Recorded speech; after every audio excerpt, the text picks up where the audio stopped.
Զուգացելի կունեք, թե միանգամից հարցերը։ Ես հարց տամ, որտեղ այնքան շատ բան կա։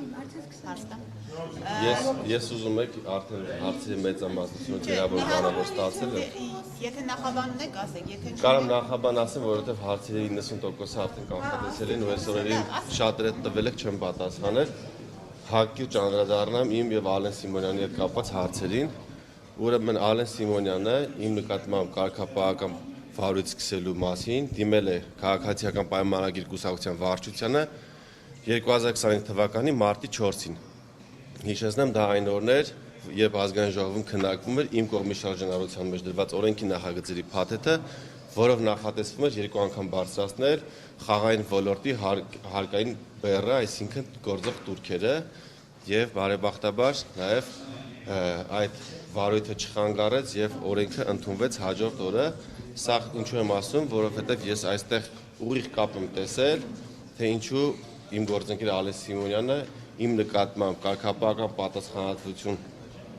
հարուցելու դիմումը ներկայացրել է հենց մարտի 4-ին, այլ ոչ այլ օր։ Սա ասում եմ կապված այս խնդրի հետ, այլ հարցերի խնդրում եմ այլ հարցեր չտալ, քանի որ այս պահին նպատակահարմար չեմ համարում պատասխանել այս հարցերին, որոնք կապված են սրա հետ։ Ամենամեծ կապի մասին խոսենք, թերևս մամուլում ամենահետաքրքիր կարող ենք ստորի եթե հարց ունեք։ Խնդրեմ կարճ։ Այդ ուղիղ կապը հետաքրքիր է, ինչի մասին եք ասում, որ ասում եք Ալեն Ես չասեցի Ալեն Սիմոնյանը ուղիղ կապ ուներ, ես ասեցի, որ վարույթ հարուցելու օրը կապում եմ ես նախագծի քննարկման հետ, այսինքն այդ օրը մարտի 4-ին պետք է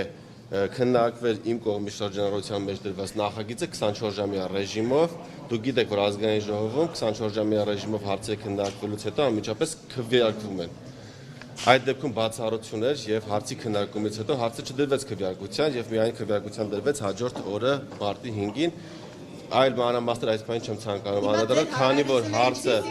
քանի որ ես դիմել եմ ես նաև այդ հարցի քննարկումից հետո, ինչպես հայտարարել է քաղաքացիական պայմանագիր կուսակցությունը իր հայտարարության մեջ, ապրիլին դիմել եմ Ալեն Սիմոնյանին կարգապահական պատասխանատվության ենթարկելու հարցով, այդ ճանճին խնդրում եմ։ Այո։ Եվ հարցը չի քվեարկվել եւ հարցը չի քննարկվել մինչեւ սեպտեմբեր ամիսը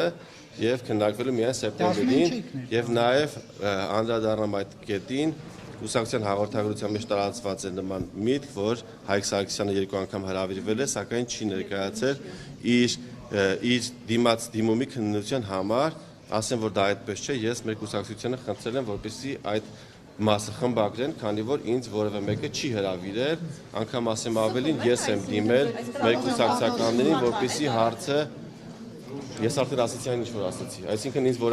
ես խնդրել եմ մեր կուսակցությանը, որպեսզի խմբագրեն այդ հատվածը, քանի որ որպեսզի նման տպավորություն չստեղծվի, թե ինչու է Հայկ Սարգսյանը դիմել եւ չի ցանկանում մասնակցել իր դիմումի Խմբագրեցի։ Ցավոք այս պահին ես տեղեկություն չունեմ, ոնց որ ոչ։ Ուրիշ հարցեր խնդրում եմ։ Պարոն Սարգսյան, դա մի մեծ բան չէ, կարելի է ստատուսը բացեք նայեք։ Չեմ ցանկանում այդ հարցերին անդրադառնալ,